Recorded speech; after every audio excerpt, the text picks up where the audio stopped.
dalam kuesioner itu kita mengetahui, mohon maaf sebelumnya untuk kita tidak hanya menggunakan metode kuesioner, melainkan wawancara, Bu. Jadi waktu wawancara itu digunakan sewaktu offline. Jadi sewaktu offline itu sebelum dikasih kuesioner, kita melakukan wawancara terlebih dahulu.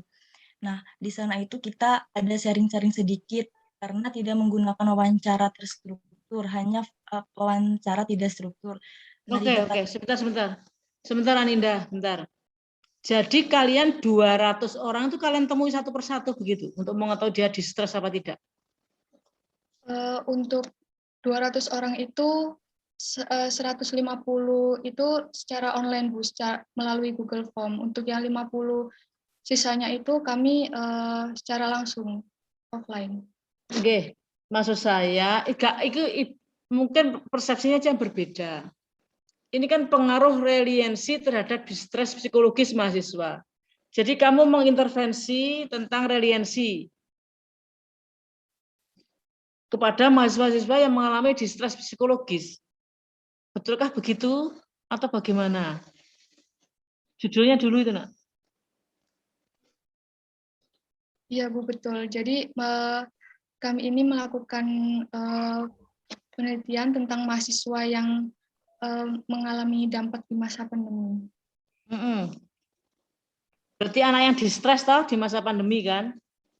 Ya, Distres itu apa sih? Distres itu apa? Distres itu stimulus stres yang berdampak negatif, Bu. Iya, terus anggaplah stres gitu lah ya.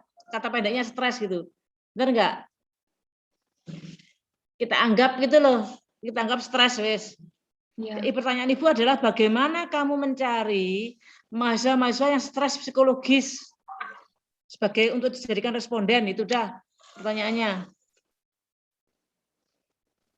Baik, Bu, izin menjawab. Jadi penelitian kami di sini itu meneliti apakah terdapat pengaruh resiliensi terhadap distres psikologi mahasiswa. Nah, di sini kami menemukan bahwa hasilnya itu resiliensi itu dapat membantu distres psikologi itu hanya sebesar 2,9 saja, Bu. Itu kan Jadi hasilnya atau Aninda. Ya, Ibu ini masih tanya di pendahuluan dan metodenya, Kak. Ibu masih tanya metodenya. Resiliensi itu apa?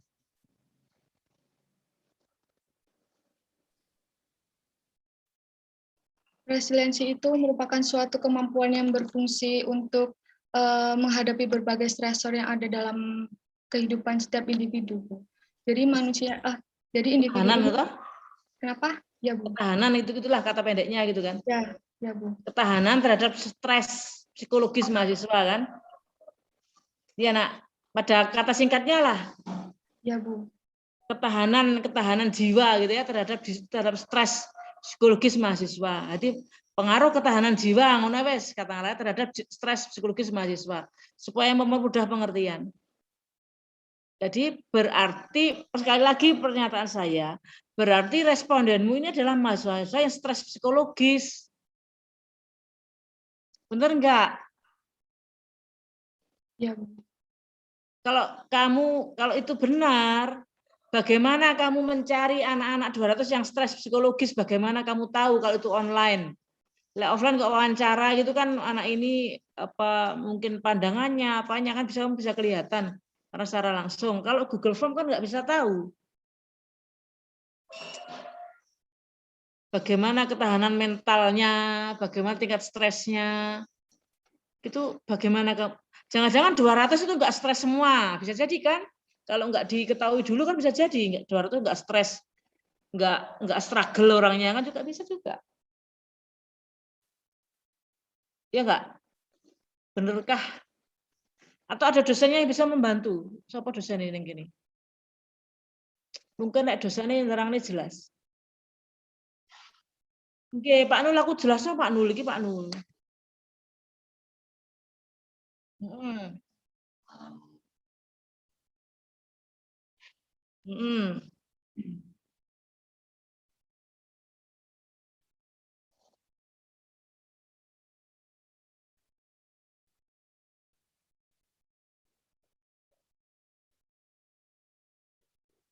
Pak Nul, sik. Jenengan baca judulnya ini terus aku terang no.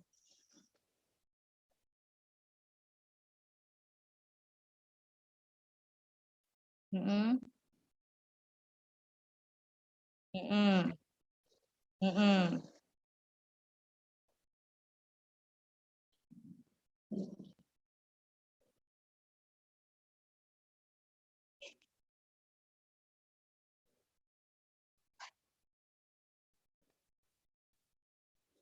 Mm. Mm-mm.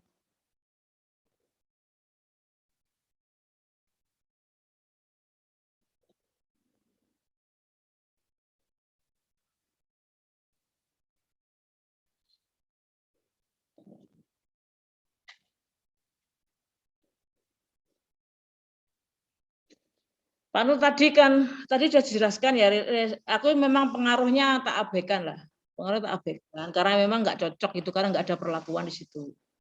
Kan ini survei penelitiannya kan. Jadi kalau saya melihat resiliensi tak anggap tadi itu struggle apa daya juang. Ya, kata diri daya juang ngono lah. Jadi kan pengaruh daya juangnya dari dalam diri itu terhadap distres psikologis mahasiswa. Terhadap distres ya. Kenapa tadi saya tanya, apakah respondennya tadi sudah dipilih yang mengalami distres gitu? Karena ini belum ke hasil ya, masih di awal ya, masih di pendalaman sampai metode. Khawatir saya kalau tidak dipilih dulu yang distres atau stres ringan-ringan itu nanti 200 responden itu iso-iso enggak anak sing stres. Bisa enggak terjadi seperti itu? Ya, makanya ini kan harus ada pembatasan, Pak. Distresnya bagaimana?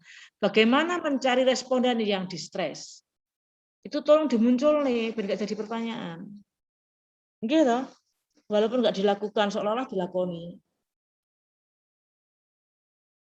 Mana, Rene. Coba nak, data nih subjek penelitian nak di metode.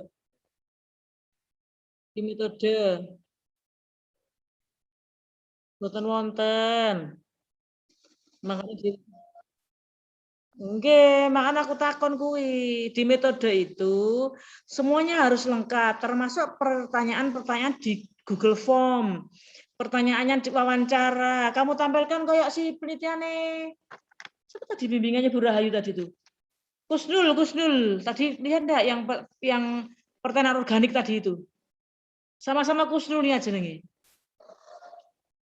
Ada tadi yang penelitian organik, bimbingannya Bu Rahayu namanya Kusnul, itu kan ditampilkan itu nak, laki-laki perempuannya berapa usia, terus apa namanya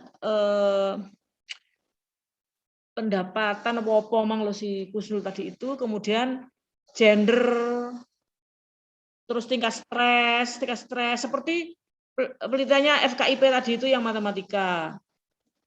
Itu kan harus ada di data awalnya seperti apa tingkat stresnya awal itu. Kalau tingkat stres awal, ya kondisi awal lah. Bagaimana memilih responden gitu aja wes. Nanti hasilnya adalah bagaimana kamu mendapatkan hasilnya adalah demografinya si respondenmu itu. Termasuk tingkat stresnya Pak Nul, tingkat stres awal, anora adekmu. Kondisi awal, kondisi wes Pak Nul sing anu wes sebenarnya pembimbingnya orang enak pembimbingnya iki. Ya, iya Pak. Yang lain bagus kok. Ini PPT-nya bagus ini, aja disampaikan panduan wes. Udah bagus kok, ini tinggal dikit aja nambahkannya, udah bagus ya. Berapa kampus di Malang tadi di terus UMM berapa, UB berapa itu harus ada itu nak termasuk hasil itu. Kemudian R kuadratnya pada regresi tadi hanya 2,9%. Kok titik men? R kuadrat, R square. 2,9% itu berarti kan tidak nyata itu nak regresinya. Bawah itu loh. R square 2,9%. Kan enggak, 60% ae ora nyata kok, Mek. 2,9 enggak keliru ngitungnya itu. Ya, R square-nya itu biasanya dinyatakan nyata itu di atas 70%. Kalau linear tidak nyata mungkin kuadratik mungkin regresinya gitu. Bangke, coba di anu. Kalau 2,9 enggak boleh, Nak. Berarti itu apa namanya? Regresinya ora bener. Simpangannya terlalu banyak. Dicek lagi ya, DR kuadrat. Sisa dana 3,8. Ayo Pak Nul belanja, Pak Nul.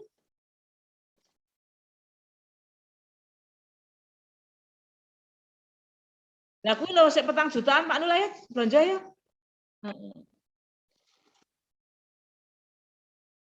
Enggak tahu bagaimana caranya. Pokoknya sisanya karek 200-300.000. Siap, Bu. Ya paketan, opong. Loh, dana yang diterima kamu berapa? Berapa juta kamu dana yang didanai?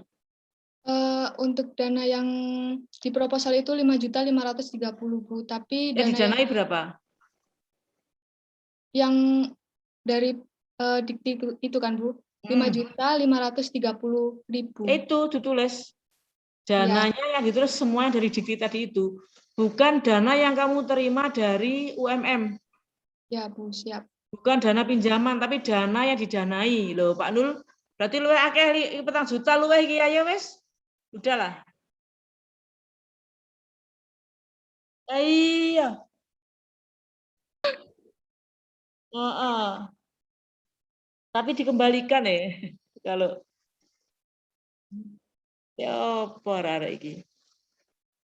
Wes mbok pokoke 200 bicaramu. Dari 5 juta berapa tadi itu tinggal 500. Ya, itu dibetulkan, Dok. Dari saya itu koreksi dari PPT-nya. Kalau keilmuannya nanti itu ada training lagi itu nanti. Yang jelas perbaiki dulu itu. Rencana tahapan berikutnya tadi sudah ya, yang setahun tadi ya. Sudah, Bu. Rencana tahapan berikutnya seperti apa coba? Laporan akhir persentasenya belum.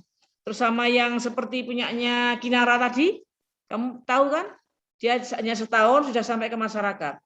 Perhatikan nggak tadi itu? Yang setelah ini. Slide Ya, Bu. setelah ini. Ya, Bu, sudah memperhatikan. Sudah perhatikan ya. Pokoknya lihat Word yang saya share tadi di chat. Ketemu nih saya ngono terus tak tinggal aku gak ngrungokne. Baik, Bu. Terima kasih. Oke, semangat. Terima kasih. Siap, Bu. Terima kasih. Yuk lanjut. Kurang biru aku ki. Kurang loro.